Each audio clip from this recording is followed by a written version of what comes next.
Hey guys, welcome back. My name is Umawande and this is Buichwarelo. and welcome to Conversation. We are outside. Just a pointer. We decided to just put this up outside because we haven't been able to find a venue, but that won't stop us because we are resilient and we push through. Yeah, that's what we do. Yeah, so today's topic is pretty simple, but not really. Today's topic is building a relationship with God after heartbreak. Heartbreak. Yeah. It's funny because we were talking about topics this morning, and I was like, "Yo, what you were like? What are we gonna talk about?" And for me, this is something that I'm going through currently. My dad passed away 2 years ago. This is very explicit Fresh. stuff. Yeah. Wait, 2 years ago, and I will say it's the biggest heartbreak that I've been through in my life. So I asked for Joyce this morning. I'm like, Flip, how do you build a relationship with God after heartbreak? How does it?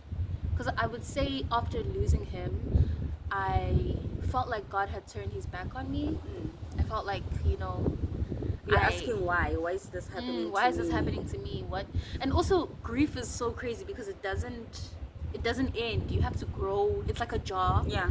And I don't know where I heard this, but grief is like a jar, and you have to make room around it. You have to grow room around it. It's not really a thing that you just get over or like, yeah, bro, I've grieved. Yeah, I've stages of grief. I'm done. It's not over.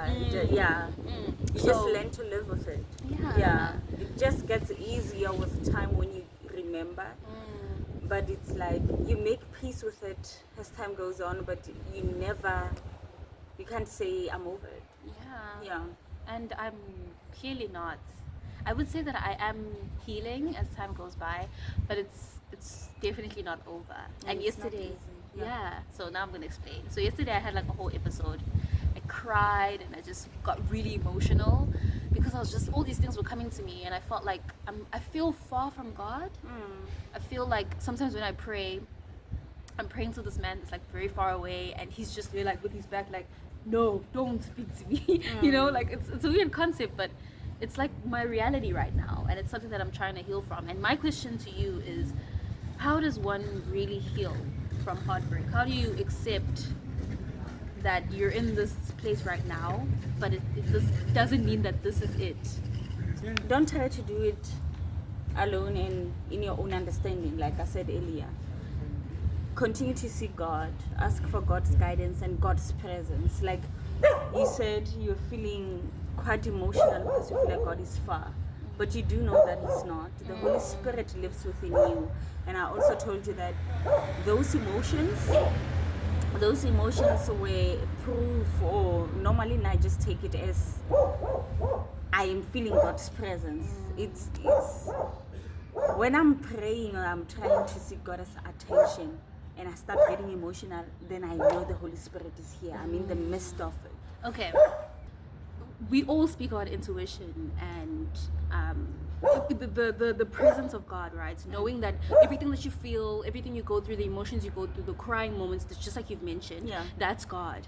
But I think it's something that's just not clear about it. You get me? It just 100%. feels like these are painful emotions, very negative emotions that I'm going through. Not saying that they're all bad, but crying is painful. It's not painful. Like a good feeling. You're sobbing.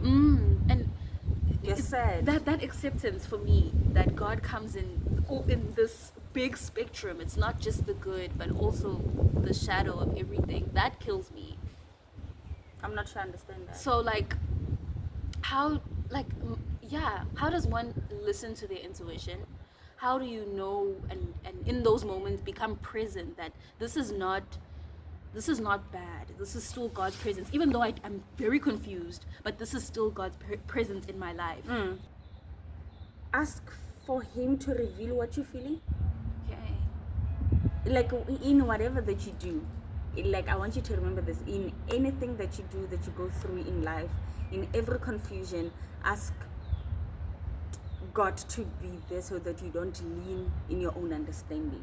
Whatever you do not understand, ask God, what does this mean? What am I supposed to be learning from this? Are you here? Is this you? Is this your presence?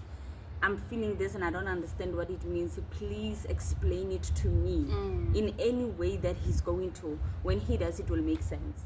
You don't even have to understand how He's going to do it. when it happens, you will know that it's him. God does things in the most impossible ways that when it happens, you will know it was God. So I understand you're questioning a lot of things. You are confused. But just seek him in your confusion. I don't know if you were trying to say you don't understand why God's presence has to be painful. I don't know if that's what you meant. It's part of my question. It's like it's overwhelming. I don't think it's painful. Yes, it's overwhelming. And in you being overwhelmed, the only way to release whatever you're feeling that you don't understand is through crying. Yeah. And crying hits anger. Sometimes you're like, sometimes I feel this anger and I don't know where to direct it to, and it feels weird to direct it to God, even though that's exactly who I'm where mad it at. should be. Yes. Yeah. And I think another with regards to anger, it's okay to direct it to him. It even saves you from doing something you're gonna regret, taking it out on another person. So take it out on God in your secret space. Write down to him or speak out loud, yell, scream, ask why me, ask those questions. Are you teaching me something? He's going to answer you. I promise you that he will answer you. And then I think you asked for him, you believe that your grief brought you closer to God. I do. And I do. I feel like after losing people in my life, there's been a lot of emotions that have been unlocked, a lot of inner feelings. Like if something great happens to me, or like I get a good feeling, I can feel it in my body. If I'm very anxious, I can highly feel it in my body. So I will say that your body's now alert. Yes, I'm very alert. I feel this God energy within me. I think that's the thing though. What? It's fear of feeling that amount of strength and power within me. And I think you're right. I think you are fearing that, hence you're questioning, why does God's presence has to come in me having to cry? Because you are fearing to tap into those emotions, and you have to allow yourself. Your answers are in you just letting go and letting be.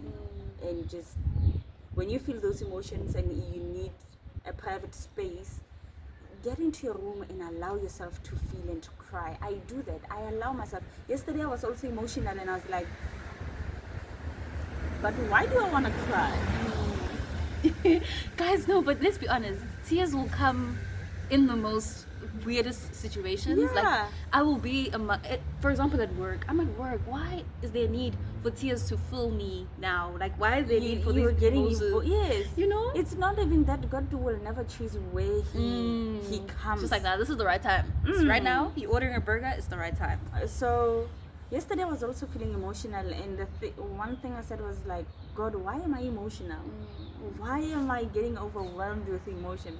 And I was trying to hold it back. I did not break into a cry, but I did shed a few tears, and I was like, but I don't understand. I'm not even thinking about anything. But then I started praying.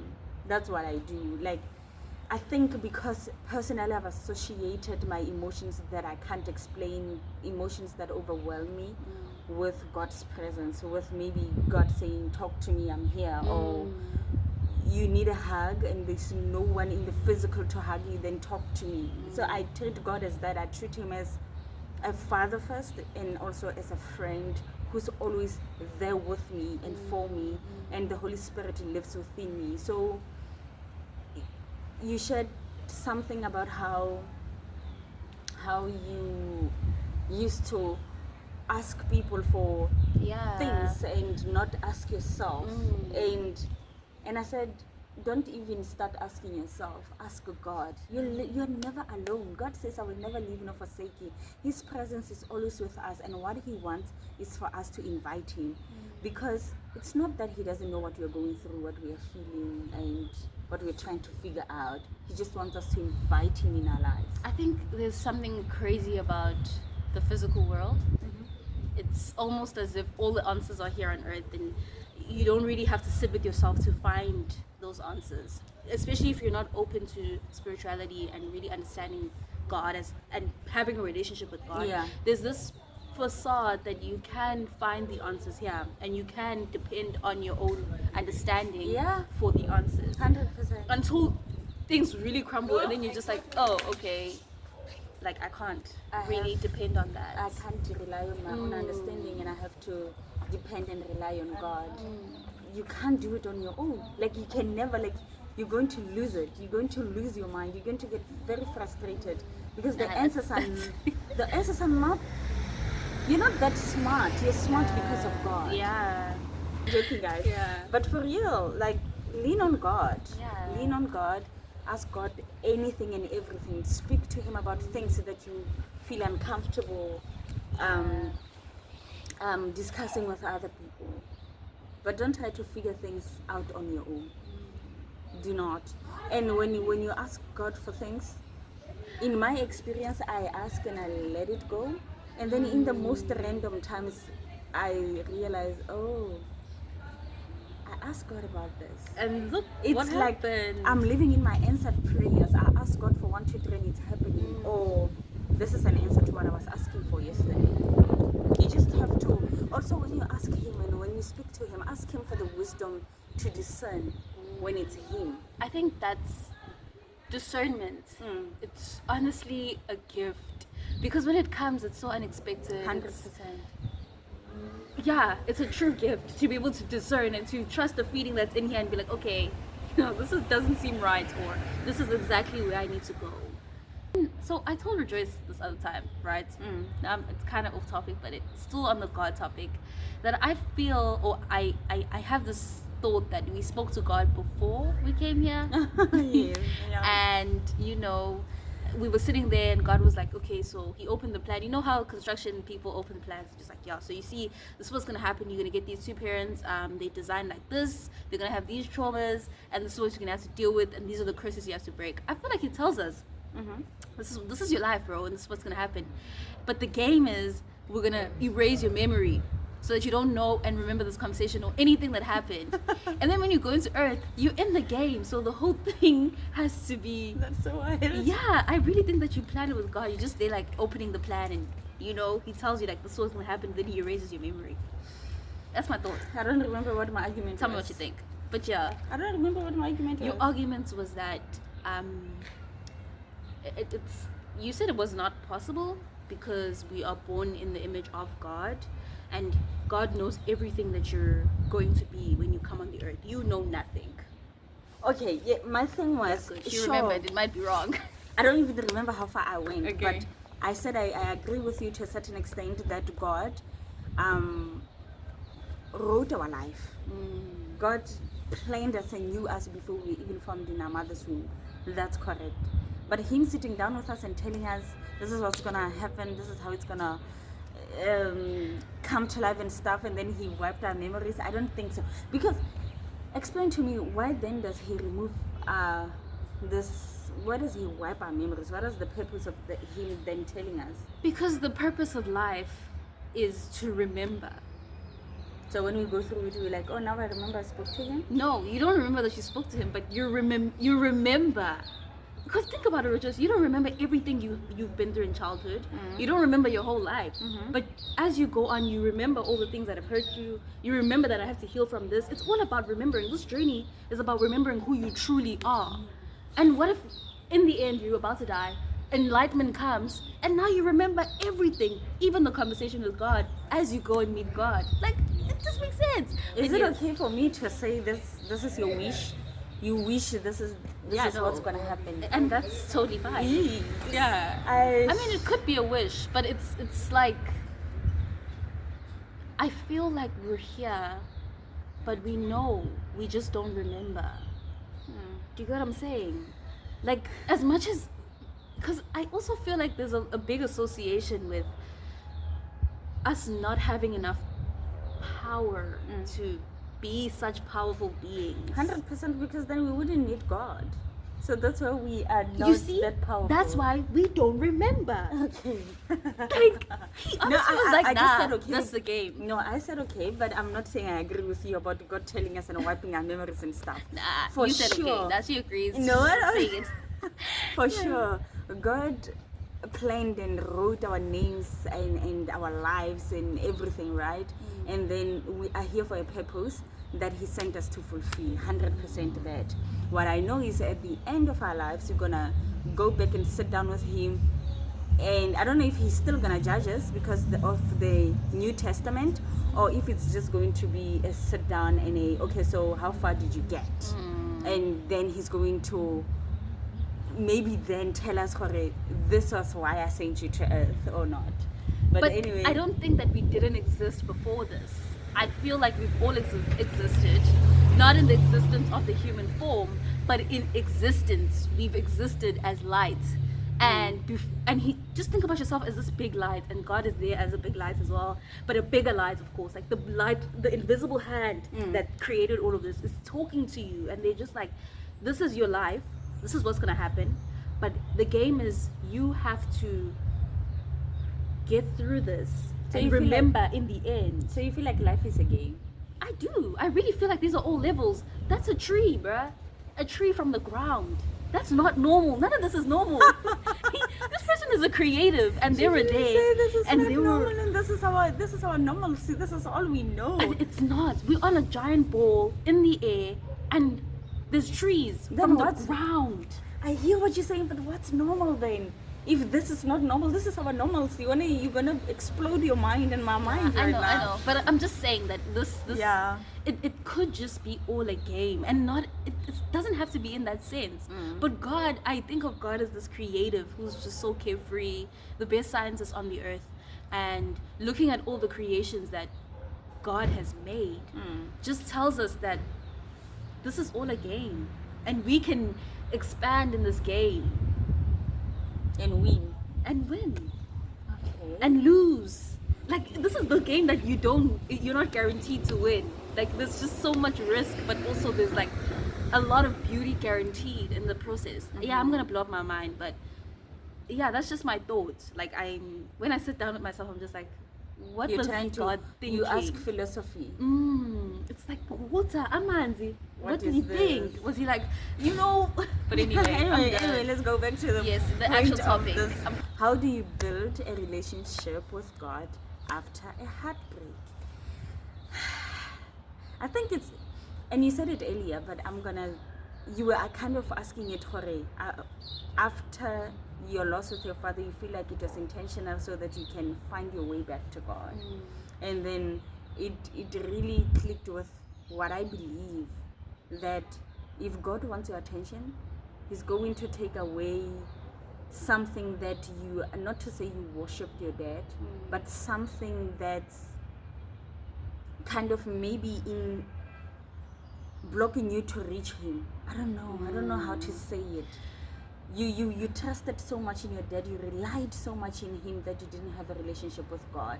So for you to recognize God again, God had to remove this God on earth that you had, your idol God or something like that. I might be using the wrong terms, but God will remove the distractions. For example, some people would lose everything, their relationships, their work, be moved from the city, go back home and be humbled and be grounded. And for you, because when you are, and it's a sad thing that we pray to God only when we are hurting so bad, or when we are desperate.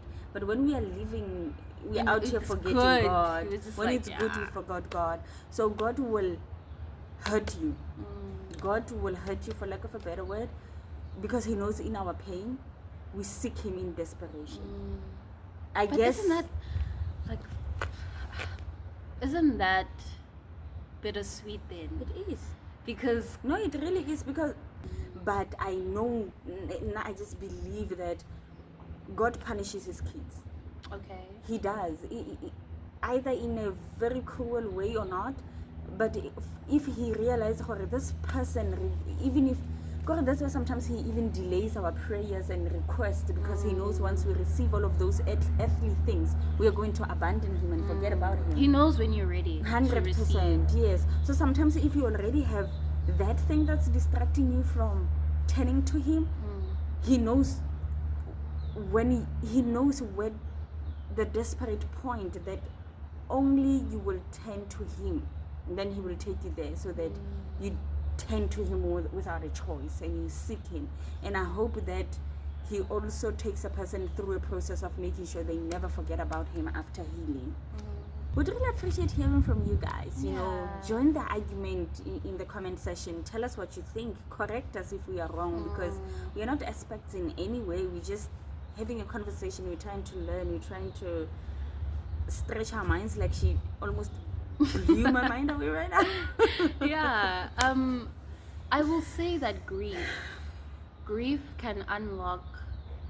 Heartbreaks can reveal what I was truly feeling, if that makes sense. So with my dad, I didn't know that I was angry at him. I didn't know that I was very sad and I wanted his attention at times. And as soon as he passed, it came out in ways that I didn't expect. If What that came makes out? sense. The anger. The anger and that sadness. It came out in ways that I didn't. And I think with him, there was so much disappointment and sadness, but also there was like this little girl who was like, oh my gosh, I really wanted my dad's attention in this situation and I didn't receive it. And I think it came out in unwanted emotions within me. Towards him. Yes, towards him, and he was gone. Do you get what I'm saying? So grief can also come out in different ways than you expect. It unlocks certain emotions that you don't usually show. It unlocks. It's all about unlocking. Heartbreak is unlocking you. It's taking you closer and closer to your self. core. Yeah, to the self, to the light, to the core. And it's messy. It humbles. It's I think very humbling. I think now for losing my dad, we didn't have a close relationship like you and your dad. You and your dad raised you, mine didn't. But I still had, I think I had more of a relationship with his siblings and his mom than himself. But a few years before he passed, he kind of played a role in Yana. When I was starting high school, he bought me school pants, and for like 3 months at least he would give me money, and then things shifted. I didn't hear from him again. He just disappeared again. I was very angry at him through his life. Like I was really, I wouldn't say I had daddy issues, but I think I did. I don't understand. I mean, daddy issues is explained. What's the word? Okay, Yeah, what is it? What is it? I don't know, but I just know that people associate girls who are desperate for love and as attention. girls who have daddy issues. I didn't have that. I really didn't throw myself at guys and stuff, but I really longed for my father's love. I really did, and I cried in secrecy because I grew up in a family where we were raised by single moms. You know, some my uncles passed away, but some it was like, yeah, your mom is a single mom. We were raised by a family of women who raised their kids alone, basically. So I think maybe I shied away from crying about it or being vocal about it in front of my family because it was the norm.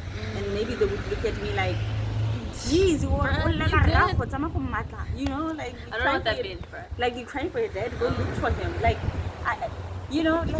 anyway, my dad passing away though, and I couldn't attend his funeral. The last time I saw him, it was at my Lobola celebration. I told him I'm pregnant, and he was so happy, he was so excited, and he asked me, he had met my husband before, but during my Lobola day, he came when they had left, when the in-laws left. So he didn't meet him on that day, but he asked if it's him who's marrying me. And I said yes. And it's like I've always known, you know. And I was still very mad at him, so mad at him. And I think I was so rude at him on that day. And my mom asked me to go back and apologize, which I'm truly grateful for my mom for doing that, because little did I know that was the last time I was seeing my dad. I did. I went back and I apologized. But I think I still left with a void in my heart still when I left. All of a sudden there's like 50 cars. Hey, what the hell? Yeah. I apologized, but I don't think I was truly feeling my apology to say, but I think it was a step forward, because 100%. then after a few months, then I found out he passed away, and I was heavily pregnant in Cape Town. The doctor said, you can't travel, you cannot even think about it, so you're not going to the funeral. And I missed my father's funeral. And that was hard. That sounds hard. I had to control how I was grieving him. I couldn't cry, I'm carrying a baby and the baby is fully developed, it's going to affect him. It is a lot. It is really a lot. Okay. And I think through losing him, only then did I understand the meaning and the importance of my first name, which means forgiveness. And I think without being aware, I started being intentional about forgiving people. Until then, I was aware that I'm actually practicing this thing. Yeah. So I can't believe that my life with him was centered around me being angry at him and me feeling resented by him, to him dying for me to then realize the power and the meaning of my name. So life is crazy. It's crazy how God does things. Because I'm like, couldn't you just let him live and just still teach me to forgive him while he's alive? But Because it doesn't work like that. You have to go through the ultimate. You have to lose. You have to lose. Because even with my aunt, our family was kind of dysfunctional, so to speak. Like a lot of grudges, a lot of not getting along. Even during family gatherings, there would be these things of others feeling like, we're forcing this thing. Why are we having a family gathering? Until we lost our aunt, which is firstborn Yakubu Mama. Okay. And she was like the pillar now because our grandmother had long passed on, right? So when she passed, then it was like, damn, we need to check more on each other. The responsibility to hold this family together is on us. And people were starting to forgive each other. And I was like, she was the sacrifice. Do you get what I mean? There's so many lessons in losing someone, in pain, in grieving. And it's quite unfair that someone has to be, for lack of a better word, sacrificed. I don't think for us to learn. I think, as much as it looks like a sacrifice to us, I think that person, it's their time to go. And if I was the one who, God forbid, died, and I was there and I'm looking at my family coming together after my death, there's beauty in that. There's beauty in knowing that as much as I would have loved to be a part of this, they're coming together because of me. Yeah. The thing about death is that it teaches you that you need to appreciate those that you live with, those that you still have. Those you still have. And that's why the saying, give them flowers while they're still alive, but also like get together, give each other flowers and fill the table with laughter and stuff, and not only come together for a funeral. It's so crazy. Yes, I'm feeling a lot of emotions because I don't think I allow myself to grieve. I think I lost a lot of people, and I come from a family who we just go through the week, and you know how black people hold funerals? It's like it's a week and who busy, and then it's Friday, and then we cry briefly when the cops get home, and then we cry briefly at the burial ground, and that's it. After that, it's after party sessions and everybody goes back to life, and it's like, I don't think I went through it, and I don't think I've been around people who hold the space for me, to be honest. Space.